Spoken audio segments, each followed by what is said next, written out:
जो नियोजन नीति थी उससे आज हाईकोर्ट ने खारिज कर दिया। अब सवाल ये उठता है कि उस दौरान जितने लोग नियुक्त हुए होंगे उसको लेकर राज्य सरकार क्या करेगी? ये बिल्कुल बहुत सरकार के लिए वो भी चुनौती है। जिस तरीके से शेड्यूल्ड एरिया में गवर्नर के हाथों से बदलाव करके 11-13 जिले बांटे गए थे, ये कहीं ना कहीं राज्य को 2 हिस्सों में बांटने की पूरी तैयारी थी। और महामहिम महोदया ने भी इस पर कोई संज्ञान नहीं लिया। नतीजा चीज़ें कोर्ट पे चली गई और अंतोगत्वा कोर्ट ने आज उसको खारिज कर दिया। ये भी चुनौती सामने आएगी। 2016 में ये अधिसूचना किसने निकाली, ये विपक्ष को पूछिए आप। उनके मुख्यमंत्री जी जो पूर्व थे उनसे पूछिए।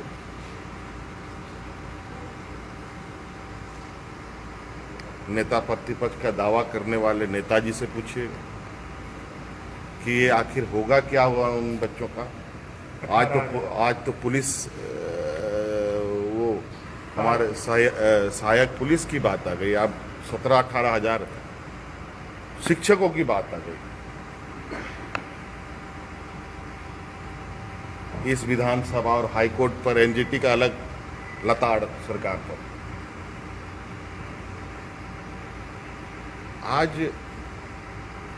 इस राज्य की दुर्दशा जो विगत 5 सालों में अभी मौजूदा विपक्ष जो हो हल्ला कर रहे हैं, अब चूंकि उस समय तो सारी चीज़ें सूचना सदन में रखी और आसन की तरफ से पढ़ा गया, आने वाले समय में उनके लिए क्या कुछ होने जा रहा है?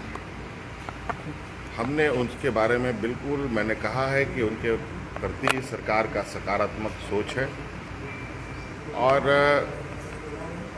सरकार हर किसी से बात करने के लिए बिल्कुल सरकार के द्वार खुले हुए हैं।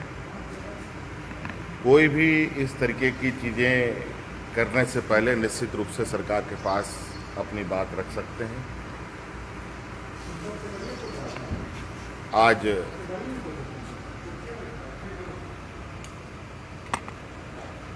लॉकडाउन पूरी तरीके से खुला नहीं है, संक्रमण भी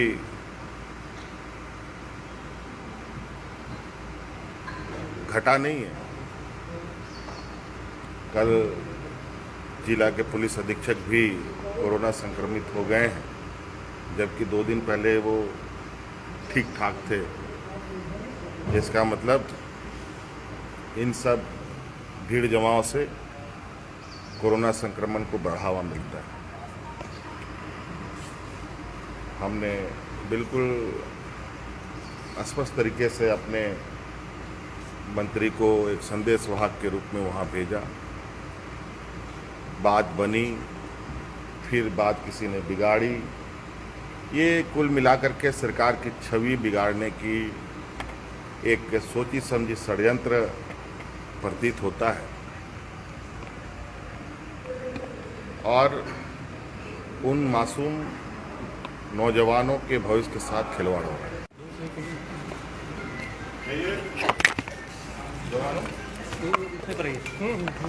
सर, ये आज सदन में जो विपक्ष का व्यवहार रहा, 6 बार वो वेल में आए, 1 बार स्थगित करना पड़ा और अंत तक आपने देखा कि वो वॉकआउट करके निकल गए। अब मुद्दा विहीन विपक्ष का और क्या हल हो सकता है? और ये अपने द्वारा बनाए गए मकड़जाल में ये खुद ही उछल रहे हैं, खुद फांद कर रहे हैं। इनके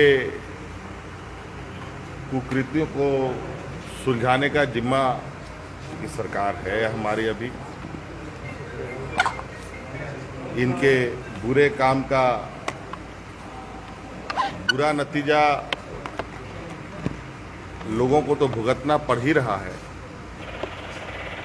उससे लोगों को निजात कैसे मिले, इस पर सरकार काम कर रही है।